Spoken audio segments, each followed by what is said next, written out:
¿Qué tal amigos de las redes sociales de Che? Sean bienvenidos a un nuevo Checas en Español. Les saluda Freddy Nuila con una nueva edición, episodio 54 en esta tercera temporada que va a tambor batiente. Y bueno, qué decirles, no podíamos irnos de este mes sin abordar un tema muy importante y es la lucha contra el cáncer de mama y para eso hemos invitado a la oncóloga Fanny Moreno que nos va a platicar al respecto. Doctor, es la primera vez que la tenemos aquí, pero es un gran placer. Mucho gusto, igual. Qué bonito, ¿verdad? El poder saber de que jóvenes siempre están pendientes y están ávidos de información acerca de lo que son estos temas en general de salud, pero pues en este mes que estamos celebrando el mes para la prevención contra el cáncer de mama, pues abordar un poco lo que es este tema y de repente conocer un poquito más acerca de lo que hablamos, ¿verdad? O conocemos en nuestro medio de lo que es el cáncer de mama. Bueno, siempre es importante empezar con la etimología completa de los temas, tocarlos tal cual y en todo su contexto, que es el cáncer de mama, porque muchas veces hay gente que desconoce a profundidad cómo son las cosas, simplemente se queda con lo superficial. ¿Qué es el cáncer de mama? Para ir educando ya en este inicio del podcast a la gente. Ok, el cáncer de mama lo conocemos como un tumor maligno que aparece pues en esa área de nuestro cuerpo, ¿verdad? Que son las mamas.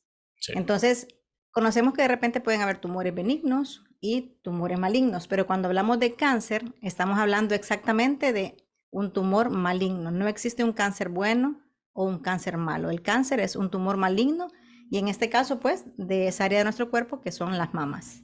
En Honduras, ¿cómo marcha el cáncer de mama? Esa lucha, porque evidentemente hay un día que conmemora el cáncer de mama, la lucha en Honduras y otro a nivel mundial. Siempre en el mes de octubre, que es el mes rosa en todo el planeta, incluso en las disciplinas deportivas, yo lo digo porque yo me dedico al Sí. periodismo deportivo, se conmemora, hay una lucha y un apoyo evidente. Bueno, en nuestro país vemos que poco a poco ha ido creciendo el interés, el conocimiento y la concientización acerca de este tema. Y vemos de que realmente es una lástima que de repente no tengamos estadísticas claras de nuestro país porque no hay o no se realizan muchos estudios de investigación. Vamos pasito a pasito, ¿verdad? Como tortuga, creciendo poco a poco en esa área de investigación y de poder medir, ¿verdad? Con números reales cuánto o cómo estamos en cuanto a este tema, pero nos alegra, ¿verdad?, que con este interés y con esta formación y educación constante cada año, en este mes sobre todo, acerca del cáncer de mama, vemos que cada vez estamos creciendo en ese aspecto de la concientización, que cada, las pacientes ya buscan un poco más de ayuda, un poco más de conocimiento, un poco más en la forma de cómo diagnosticar este tipo de cáncer y nos alegra el saber, pues, que estamos despertando ese interés a través de los medios, ¿verdad? Y a través de toda esta parte de la educación. Ya para ir profundizando explicándole con amplitud a las personas interesadas, ojo, no solo las féminas, muchos hombres, porque también hay muchísimos casos a nivel mundial en cuanto a los hombres, ¿cuáles son los factores de riesgo que debe ir identificando el paciente? Ok, uno de los factores de riesgo, pues lo principal es que seamos mujeres, porque vemos que en las estadísticas internacionales, 8, o perdón, una de cada 8 mujeres vamos a tener el riesgo de presentarlo. Sí. Incluso me arriesgaría ya a decir, porque en los últimos estudios decimos de que una de cada 7 podemos padecerlo. Entonces, el hecho de ser mujer es uno de los factores de riesgo. Como usted menciona, ojo, que el hecho de que seamos o que sean hombres, perdón, no van a desaparecer el riesgo. En los hombres es menor, pero sin embargo, uno de cada 100 puede desarrollarlo. ¿Ok? Entonces, en cuanto a factores de riesgo, uno, el hecho de ser mujer. Dos, los factores hormonales, porque vemos que de repente hay mujeres que sí los necesitan. Entonces, después de los 45, 50 años, cuando estamos ya alrededor de la menopausia, hay mujeres que necesitan ese reemplazo hormonal. Entonces, al introducir hormonas a nuestro cuerpo, eso es uno de los factores de riesgo. No todas las mujeres lo van a padecer, pero alguna que otra ha estado relacionado con el consumo de hormonas, el hecho de desarrollar cáncer de mama. Tres, mujeres que de repente, ¿verdad? Nos vino muy temprano nuestra menstruación a edades 10, 12 años y que de repente la menopausia nos viene demasiado tardía. Estamos hablando por alrededor de los 55 años. Entonces, cuando nos viene la menopausia muy temprano o cuando, perdón, la menstruación muy temprano o la menopausia muy tarde es otro factor de riesgo. ¿Por qué? Porque pasamos mucho más tiempo pues expuestos a las hormonas. Otro de los factores de riesgo importantes que estamos o que tenemos asociados es el uso de anticonceptivos orales. El uso de anticonceptivos orales, como todo lo que nosotros utilizamos o etcétera, no son malos. Lo que pasa es que el uso prolongado de estos también nos puede llevar en algún momento a que sea un factor de riesgo. Que tengamos muchos hijos o que no tengamos hijos, la poca paridad o la mucha paridad también es factor de riesgo. El no dar lactancia materna, ¿verdad? Porque hemos visto que las mujeres que dan de lactar son es un factor de protección en la mujer para no desarrollarlo. Entonces, el hecho de que las mujeres no den de mamar puede convertirse en un factor de riesgo para desarrollarlo en un futuro, entre otros, ¿verdad? Como la alimentación, que hemos hecho bastante énfasis, que el hecho de que hoy en día vemos de que toda nuestra alimentación es bastante artificial, que por el corre-corre del día a día de nuestro trabajo, porque ya la mujer ya no solo se dedica a la casa como antes, sino que ahora estamos no 50-50, 100-100, ¿verdad? Que damos el todo por el todo, tanto el esposo como la esposa en su casa. Entonces, muchas veces nos toca comer afuera o nuestros hijos de repente también se alimentan en las escuelas o en otro lado.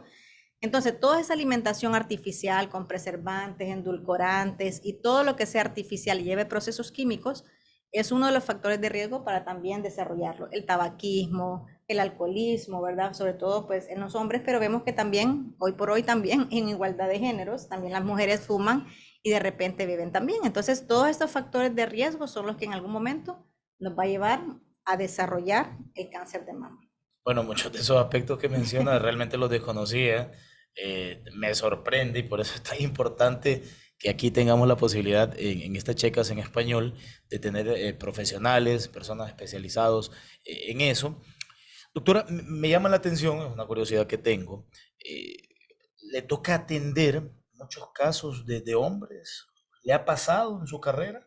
Sí, ya hemos atendido bastantes hombres, pero realmente en comparación con las mujeres Sí, claro, como claro. ya mencionábamos, ¿verdad? Por estadística es mucho menor. Y de hecho, incluso en diferentes edades, porque las mujeres generalmente esperamos que se desarrolle arriba de los 40 Claro. años, ¿verdad? Incluso arriba de los 50, pero en los hombres es un poco más en la parte de entre la séptima octava década de la vida, ¿verdad? Entonces lo podemos encontrar ya entre los 60 y pico, incluso hasta los 80 y algo, ¿verdad? Heptagenarios u octogenarios, Exactamente. gente ya Ya mayor. los hombres lo desarrollan un poco más, pero sí lo hemos visto.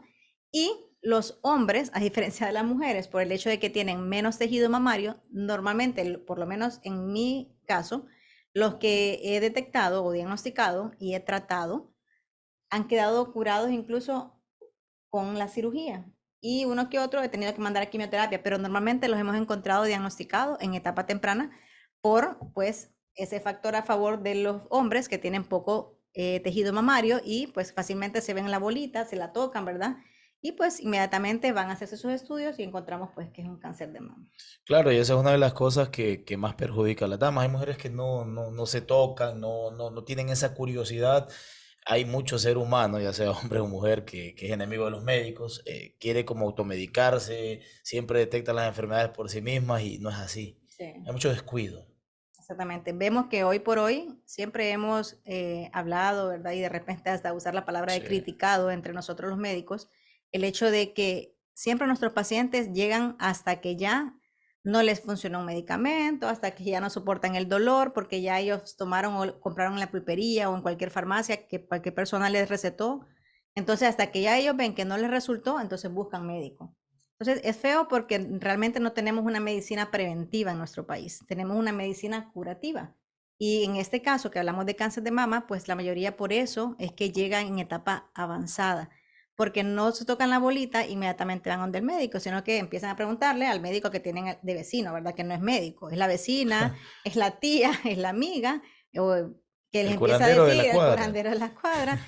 Entonces empiezan a preguntarle, mira que me sale una bolita, que me soben, ¿verdad? O Claro. cualquier otra cosa que empiezan a inventar ellos. Y entonces llegan con nosotros como médicos cuando ya eso ha avanzado lastimosamente.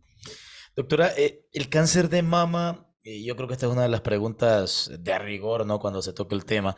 ¿Se hereda o solo pasa? ¿O hay circunstancias de la vida que pueden llevarlo a contraer o a que le afecte a una mujer u hombre? Bueno, esta pregunta es bastante interesante y la respuesta es ambas. Se Ok. hereda y pasa porque sí. Así, Gracias a Dios, pues la herencia solo influye en un 5% de los casos así de de poco. cánceres de mama, así de poquito. Porque Wow. la gente siempre tiene miedo y está diciendo, es que a mí me dijeron de que si mi familia tiene cáncer, entonces yo me tengo que estar chequeando. Sí, sí es verdad, tiene que estarse chequeando, porque nunca se sabe cuándo le va a tocar la suerte de que de repente usted esté dentro de ese 5% de probabilidad de que herede ese tipo de cáncer u otro tipo de cáncer relacionado con algunos genes que se mutan, porque eso es lo que pasa en nuestro cuerpo. Cuando hablamos de que es algo hereditario en cuanto a enfermedades, es porque algún gen sufrió alguna mutación, algún error se replicó o se multiplicó, ¿verdad?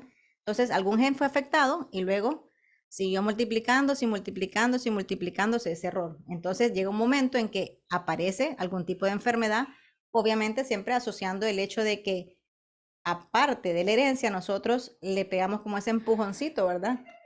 Para que se pueda desarrollar. ¿Cómo? Ya hablábamos de los factores de riesgo. Si nosotros ya tenemos mutaciones en nuestros genes para desarrollar, por ejemplo, cáncer de mama, y nosotros fumamos, nosotros tomamos alcohol, comemos solo comida chatarra, estamos mucho expuestos a hormonas, ¿verdad? Entonces, todos esos factores de repente en algún momento van a hacer el clic o el switch, ¿verdad? Para que nosotros podamos desarrollar un cáncer de mama. Por lo contrario, entonces lo que mencionamos ahora también de la parte de que aparecen porque sí, se le conocen como factores ambientales. Y qué bueno que son el 95% porque realmente son factores que podemos nosotros modificar. ¿Por qué? Si fumamos, pues dejemos de fumar. Si bebemos, dejemos de beber. Si utilizamos hormonas, tratemos de no utilizarlas. Tratemos de comer lo más sano posible. Si podemos cocinar en la casa, mucho mejor. Entonces, dejamos de hacer todo aquello que no nos favorece. Si tenemos una vida sedentaria, que no lo mencioné anterior, pero aprovecho para hacerlo, todas aquellas personas que no hacen ejercicio o que no hacemos, me incluyo muchas veces porque no siempre tenemos tiempo de hacerlo, entonces también estamos propensas a desarrollar algún tipo de cáncer. El sedentarismo, el no hacer nada, el no hacer ejercicio, también nos puede llevar a desarrollar no solo un cáncer de mama, sino cualquier tipo de cáncer. Entonces, todas esas cositas que están en contra de nosotros, si las modificamos, pues al revés, ¿verdad? Van a estar a favor, una buena alimentación, hacer ejercicio, etcétera, etcétera, ¿verdad? Todos los que mencionamos ahorita. Bueno, el sedentarismo que yo creo que perjudica con cualquier tipo de enfermedad. El Así sedentarismo es. trae consigo cualquier otro padecimiento. Y bueno, si no es tan fanático del ejercicio, pues yo entiendo que hay que comer bien, tratar de tener otro tipo de hábitos buenos que también pueden ayudar. ¿Qué es una mastectomía? Leyendo me encontré el término, me llamó poderosamente la atención y es una de las palabras importantes en esta lucha. Ok, ya la mastectomía estamos hablando de que es el tratamiento definitivo para combatir el cáncer de mama. Sí. ¿La mastectomía en qué consiste? En retirar completamente la mama. Hoy en día, con el tiempo, ¿verdad? Desde que inició en los años de 1600, 1800, etcétera, ¿verdad? Cuando empezaron ya a hablar incluso de la forma de tratar el cáncer de mama, eran cirugías radicales, devastadoras, una cosa, o sea, triste, pero con el tiempo y con la ciencia avanzando, hemos llegado hasta un punto donde ni siquiera ahora a veces no tenemos que quitar toda la mama, sino que podemos quitar un pedacito de mama o un Ok. cuadrito, una cuadrantectomía que le llamamos nosotros, cuando el cáncer lo encontramos en etapa temprana, de repente es un nodulito de 1 centímetro o menos de 1 centímetro, o encontramos de repente lesiones que empiezan a desarrollarse ese cáncer, como las microcalcificaciones que encontramos en las mamografías. Entonces, cuando encontramos una lesión en etapa temprana, en este momento estamos todavía o somos candidatas a realizar una cuadrantectomía en la cual quitamos un pedacito de mama y no nos tienen que quitar toda la mama. Pero si hablamos ya, y eso se llama mastectomía conservadora, por eso lo menciono, ¿verdad? Porque es una mastectomía Cuando no conservadora. es radical el cambio. Cuando no es toda la mama, se le llama mastectomía conservadora, ¿verdad? O cuadrantectomía, lo que hacemos ahí, o una tumorectomía, tal vez hay gente que lo conoce como de esa forma. Luego viene la mastectomía, que de repente conservamos en algunas pacientes la piel y el pezón, la areola, hay otros que no se puede conservar. Entonces, hay varios tipos de mastectomías, pero al final es el tratamiento definitivo, la cirugía que consiste en quitar la mama, ¿verdad? Que está afectada por ese cáncer. Eso depende seguramente del tipo de afección, ¿no? Si está muy perjudicada la persona, la paciente. Exactamente, depende de muchos factores, del tamaño de las mamas de la paciente, del tamaño del tumor de la mama, si tiene ganglios o no en la axila. Entonces, de todo en qué etapa clínica lo encontramos. Entonces, de eso depende que nosotros como cirujanos oncólogos podamos decidir qué tipo de tratamiento es el que más le conviene a la paciente. ¿Cuándo se debe plantear la reconstrucción? En nuestro medio, hablamos de que normalmente una reconstrucción la hacemos hasta 2 años después de que ya ha pasado el cáncer la paciente, de que ya ha recibido de repente si necesitó quimioterapia, radioterapia, ¿verdad? Entonces, cuando ya finalizó su tratamiento y la dejamos en vigilancia, en nuestro medio, como le explico, normalmente esperamos 2 años, que ese es el periodo donde la paciente, a pesar de que haya cursado ya, de que se le hizo su cirugía, quimioterapia y todo, entonces el lapso de los primeros 2 años son los primeros en los que la enfermedad puede volver.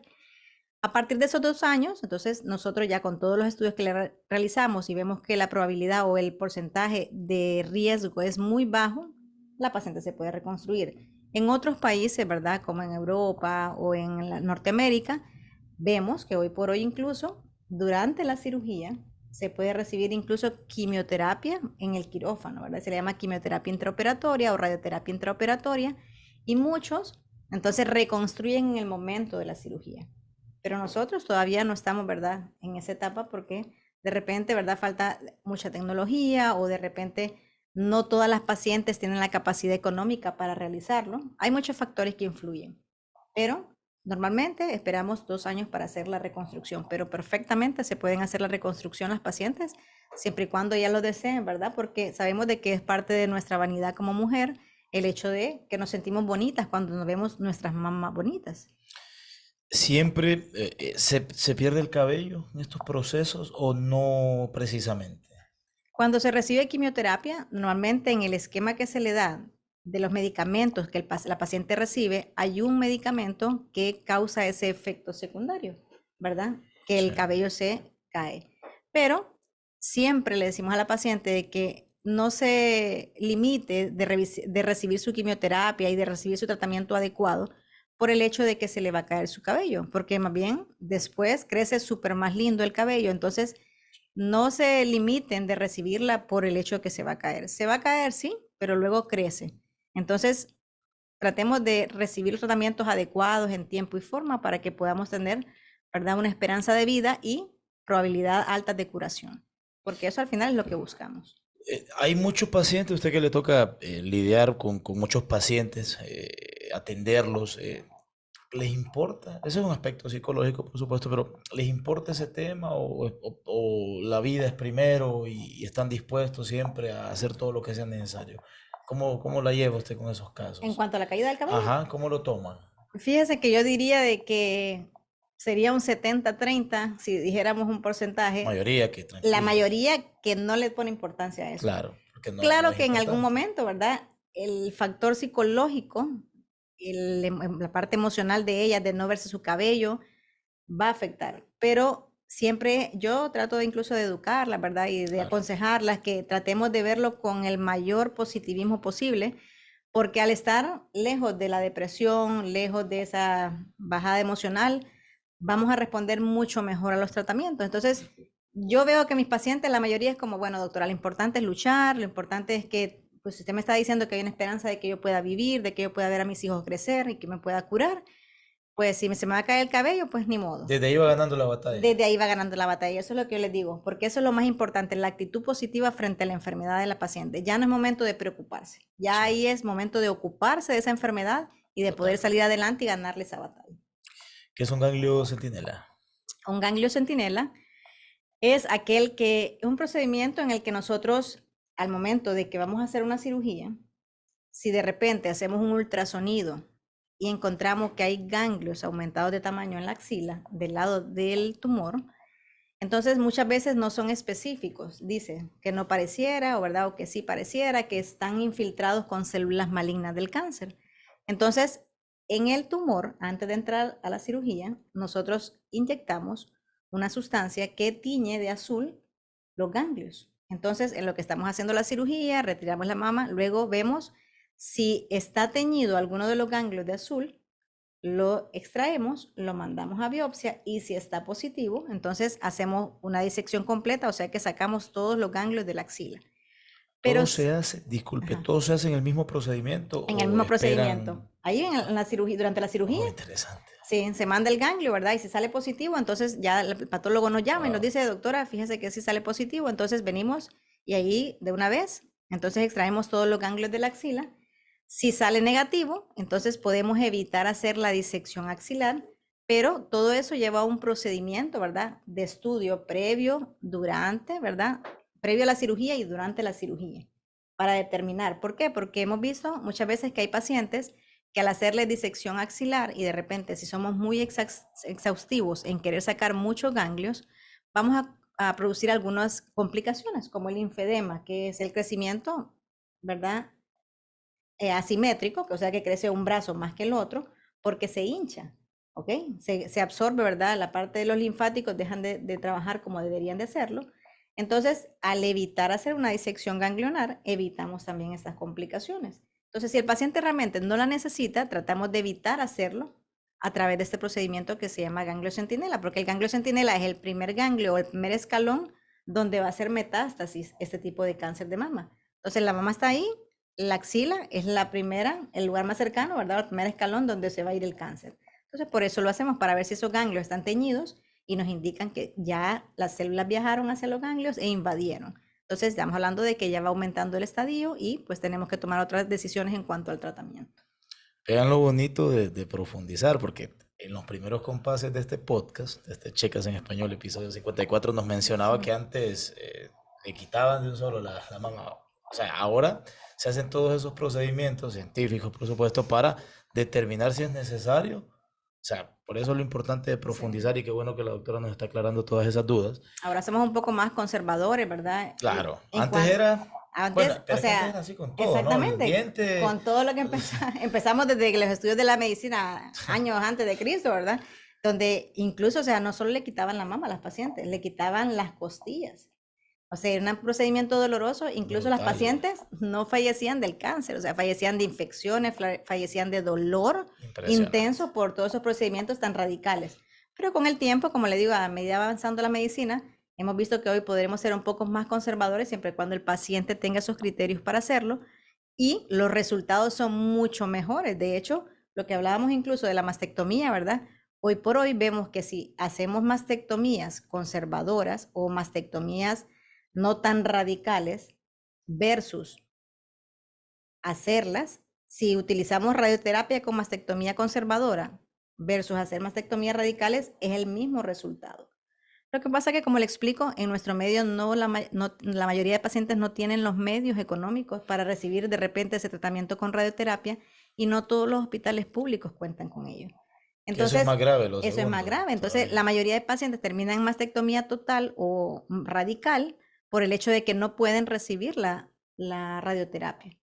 Entonces, pero sí existen opciones de tratamiento y las pacientes deben de conocerlos. Duro, ¿no? Que en pleno siglo XXI y merced a las dificultades sanitarias que nuestro país tiene, Sí. porque tenemos un debe impresionante en ese aspecto, pues estemos hablando de que muchas veces no se puede hacer más en estos tiempos. Un linfedema que es, lo mencionó a grosso modo, Ujú. pero para que la gente conozca más al respecto, porque estamos aprendiendo mucho, ¿qué es un linfedema?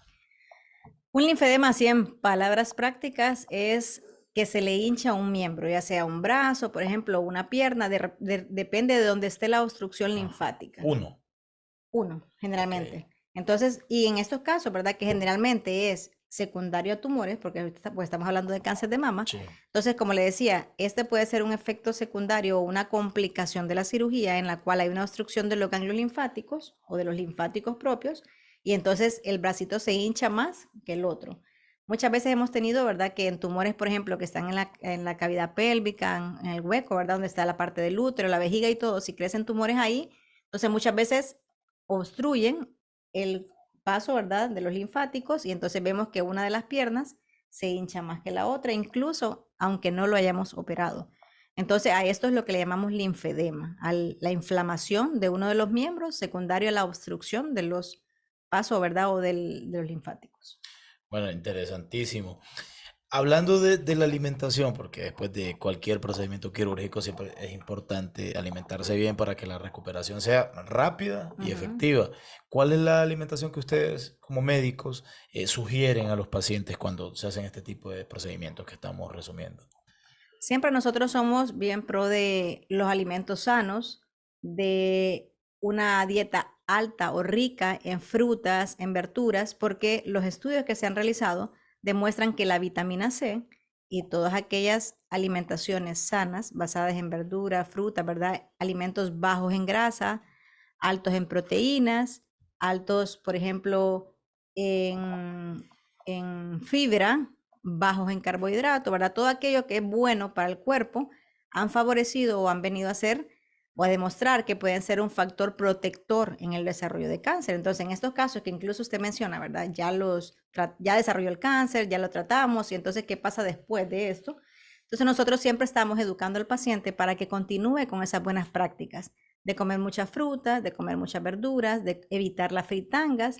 Si se nos antoja de repente algunas tajaditas de plátano o de lo que queramos, tratemos de hacerla a la plancha, evitar grasa. Hoy vemos que incluso hasta tenemos esas máquinas, ¿verdad? La air fryer, que ni siquiera necesitamos, o sea, a puro aire. Entonces, todo eso, entonces es lo que nos hace evitar al desarrollo, ¿verdad? De algunos tipos de cáncer.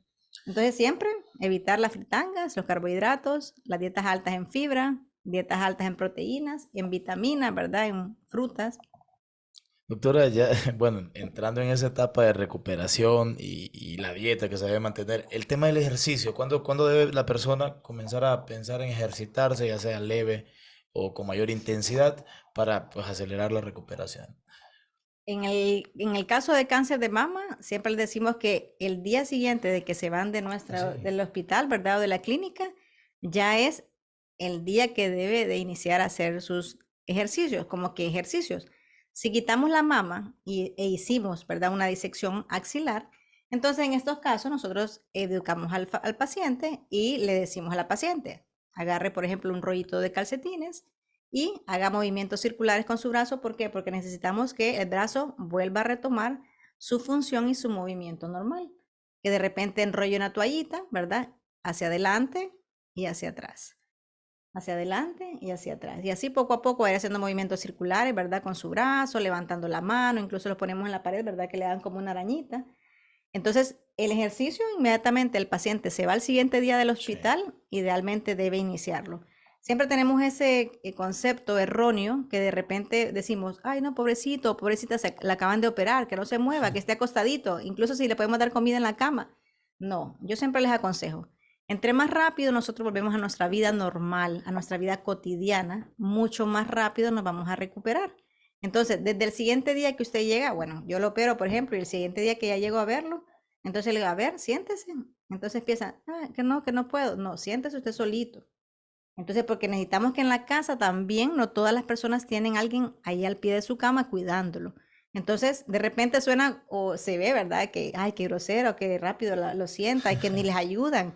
Pero no, o sea, más bien hay que incitar al paciente porque de repente eso les crea un poquito más de depresión, el hecho de ver que si siempre han sido unas personas activas, ver que ahora dependen de alguien. Convaleciente más no enfermo, ¿verdad? Ya no está Exactamente. enfermo, ya fue intervenido. Así es. Entonces, yo sí les digo, ya se acabó el cáncer, ya lo operamos, ya no hay nada más malo en ese cuerpo. Entonces, ahora levantarse y a empezar a hacer sus ejercicios, a caminar. Si usted quiere de repente lavar su ropita, hágalo. Si usted quiere cocinar un poquito, hágalo, siempre y cuando no tenga esfuerzo de repente de levantar cosas pesadas. Pero necesitamos integrar nuevamente lo más pronto posible al paciente a nuestra vida normal para que el paciente se recupere mucho más rápido. Doctora, de todo lo que hemos platicado, ¿cuál es el tratamiento más adecuado, el más recomendable, el proceso más adecuado? Ok, cuando hablamos de un proceso correcto y adecuado, siempre la respuesta es depende. Claro, ¿Por qué? ¿De qué depende? Depende del estadio clínico en que encontramos al paciente. sí. Lo ideal, y por eso estamos haciendo esta plática, ¿verdad? De dar un poquito más de conocimiento a la población, es que realmente prevenir un cáncer no existe. La prevención como tal, la palabra nosotros que hablamos de prevención, es el hecho de si decíamos, ¿verdad? Los factores modificables, llevar una vida sana. Si no la podemos prevenir de esa forma y de repente siempre va a aparecer, pues qué bueno que aparezca, pero que lo podamos encontrar en una etapa temprana. Entonces, yendo hacia la pregunta que usted me hace, si el paciente lo encontramos en etapa 1 o en etapa 2, el tratamiento ideal o lo que más le va bien al paciente, con la que mayor tiene probabilidad de curación, es con la mastectomía. Entonces, es la cirugía. Entonces, si estamos en etapa 1 o etapa 2, el tratamiento definitivo y el tratamiento ideal es la cirugía. Si el paciente ya lo encontramos en una etapa 3, en la que encontramos ya no solo el tumor en la mama, sino también encontramos ganglios en la axila, y no solo son ganglios sueltos, ¿verdad? Sino que están haciendo ya como un racimo, como un conglomerado que le llamamos nosotros, y que está pegada a la axila. Entonces, lo que más conviene en este paciente, o el tratamiento ideal que debe recibir en este momento, es recibir quimioterapia, y posteriormente a que reciba quimioterapia, nosotros lo vamos a operar. Entonces, luego entra la cirugía ahí, ¿verdad? En juego. Y posteriormente, después de la cirugía, vamos a ver si el paciente necesita más quimioterapia o si necesita radioterapia. Al final, siempre vamos a recibir, o en casi todas las pacientes, todos los tratamientos, uno a uno, pero deben de recibirlos todos para asegurarnos de que el paciente pueda tener una mayor probabilidad de curación y una mayor probabilidad de sobrevida. Entonces, para eso, todos los tratamientos deben de recibirse en tiempo y en forma adecuada. La siguiente interrogante yo creo que incluso podría hasta sobrar, ¿no? Porque es evidente que sí. Eso hasta yo lo puedo responder, que no tengo el nivel de preparación suyo al respecto. Hombres y mujeres, por supuesto, que necesitan más educación al respecto. Para usted como doctora, como especialista, como oncóloga, y para las personas que atienden a las personas en distintas especialidades, ¿cuál es la manera más fácil de llegarle a un paciente, de educarlo? Porque es evidente que le cuesta mucho. Al hondureño vamos a hablar en este caso porque estamos en Honduras. ¿De qué manera se le entra a la persona? Pues yo pienso de que la mejor forma de educar a un paciente es de esta manera que lo estamos haciendo. Creo que hoy por hoy las redes, la televisión y todo lo que vemos queremos imitarlo. Lo hablábamos Lo antes del hablábamos podcast. antes del programa. Todos estamos ahí queriendo imitar, entonces qué bueno que queramos imitar las cosas buenas. Sí. Entonces yo pienso que la mejor forma de educar es esta forma. El incentivar, ¿verdad? El concientizar a la población, el estarle enseñando que aprendan desde una perspectiva o desde un conocimiento científico a través de los profesionales, porque pues cada uno en su rama, ¿verdad? El que sabe de fútbol, el que sabe de medicina pues es el médico. Entonces, cuando nosotros recibimos esa información correcta a través de un médico, en este caso que estamos hablando pues del área médica, esa es la forma en que el paciente va a tomar conciencia y va a decir, puchica, puedo tener eso, voy a hacerme esos exámenes. Entonces, entre más le podemos repetir, que no nos cansemos, porque lo peor que podemos hacer es tirar la toalla, ¿verdad?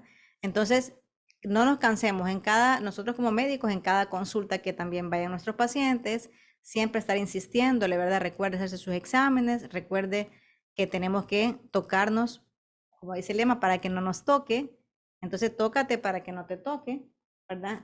Buen lema. Tenemos que siempre estarnos revisando constantemente, que no se nos olvide que de repente, ¿verdad? Muchas veces gastamos en cosas que no tienen sentido, pero de repente ir al médico, ahí sí sentimos que nos tocan la bolsa o si nos dejan un medicamento, puchica, qué caro, pero nos pagamos un concierto de 3.000, 4.000 lempiras y no nos duele.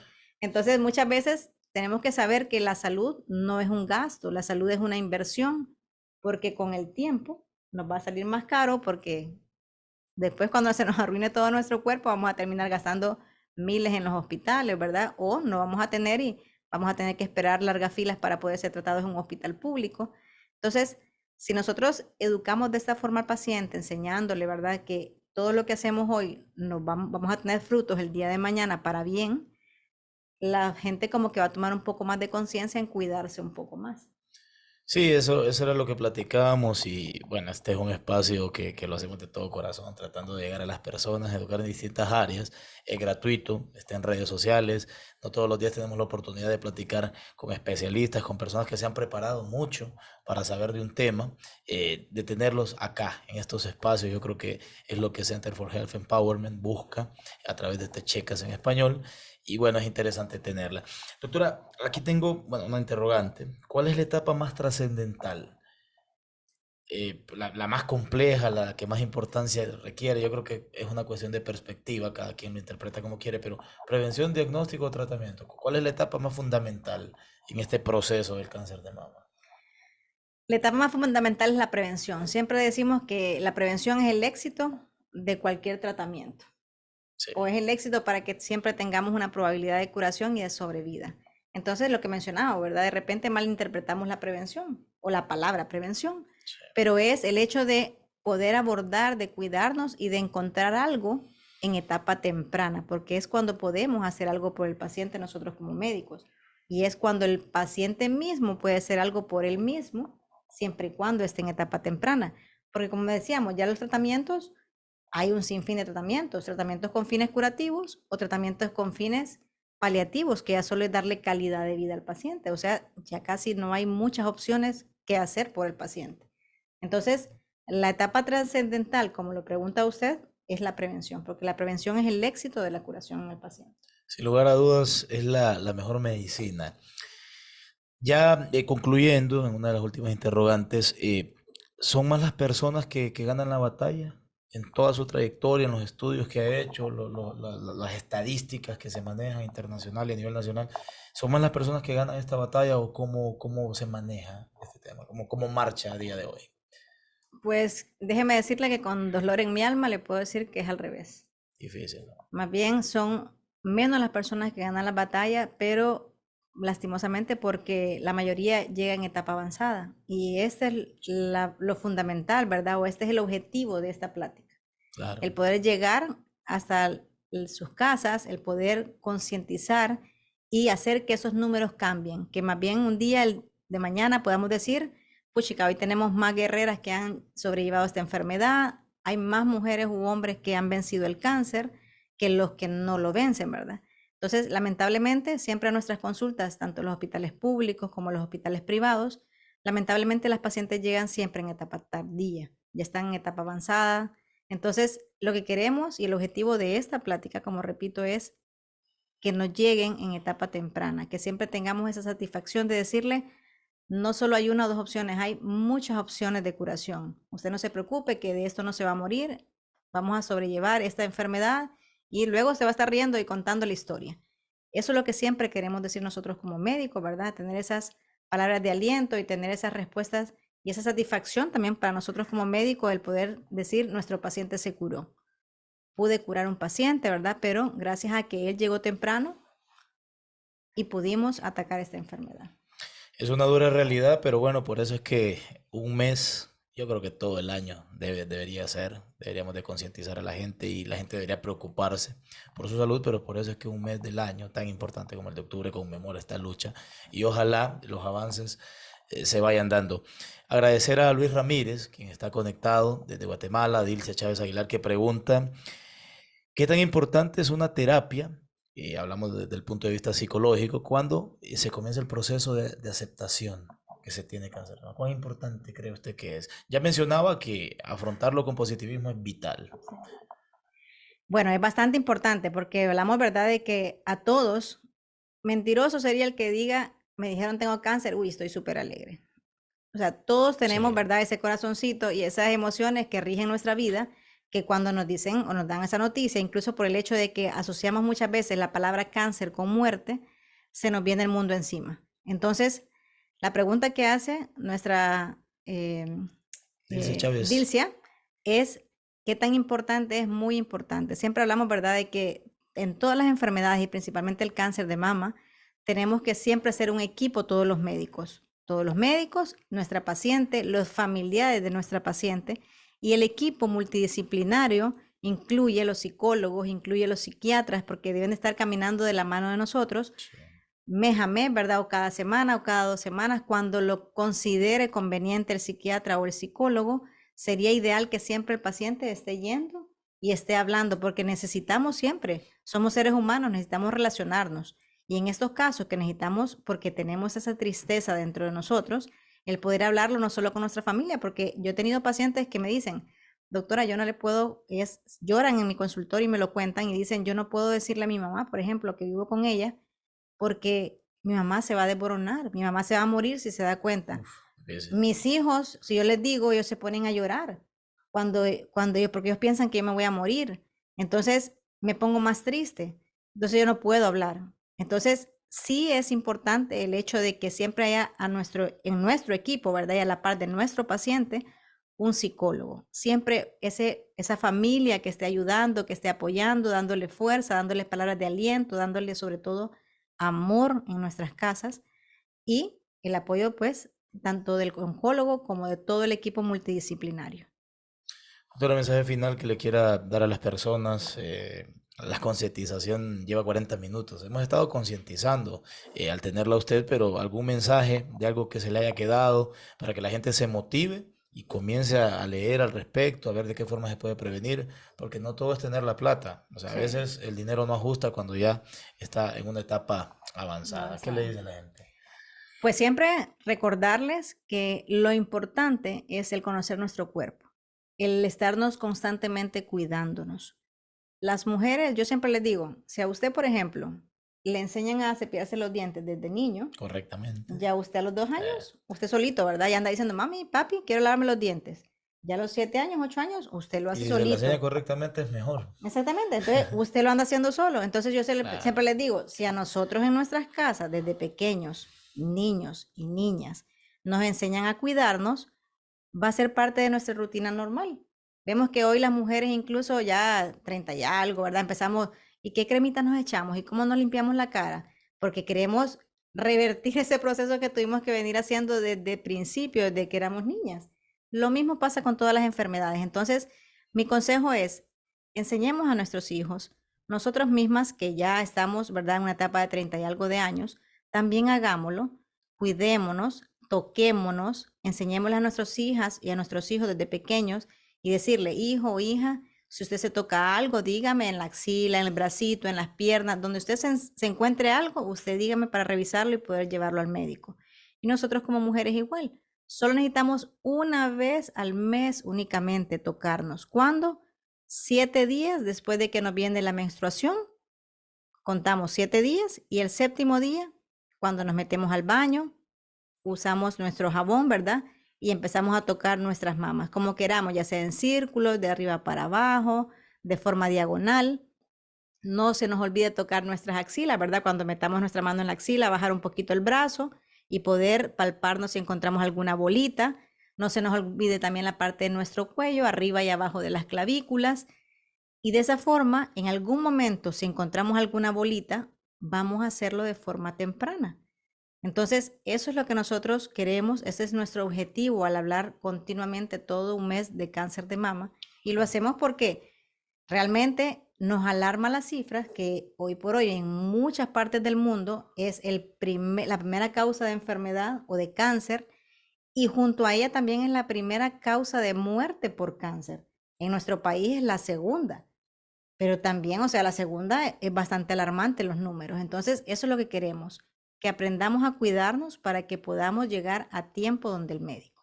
Y no andemos preguntándole al vecino que no sabe medicina, que nunca ha agarrado un Sí. libro. Busquemos al médico, no lo veamos como un gasto, veámoslo como una inversión para nuestro propio cuerpo y nuestra propia salud. Doctora, ¿cómo la encuentran en redes sociales y dónde atiende para la gente que esté interesada? En las redes sociales me pueden encontrar como doctora Fanny Moreno, Ciruonco. Y en mi página también, ¿verdad? Sí. Pongo muchas post, ¿verdad? Sí, postea. Posteamos muchas información para educación de nuestros pacientes. Claro. Entonces, me pueden seguir porque de esta forma, pues, siempre vamos a estar educando, conociendo. Me pueden escribir sus preguntas y con todo gusto, ¿verdad? Nosotros les respondemos porque esa es la idea de esto. Ya lo saben, así de fácil como se los puso la doctora. Bueno, Che Clinic en Twitter, Che Clinic en Instagram, Center for Health Empowerment, que es la página de Che, y Checas en español, que tiene su canal de YouTube, estamos en TikTok, y por supuesto también el Checas en inglés, que toca otros temas relacionados a la salud. Queremos agradecerle, doctora, por haberle estado con nosotros, es un placerazo, esperamos que no sea la primera y la última vez, es lo que le decimos siempre a nuestros invitados, porque realmente nos place tenerlos con nosotros. No, un gusto, la verdad, poder acompañarlos, un gusto el que me puedan invitar, ¿verdad? Y con gusto, en lo que podamos siempre educar y ayudar a nuestros pacientes y a nuestras personas que nos ven, ¿verdad? Será siempre un gusto. Que estén bien, muy buenas noches.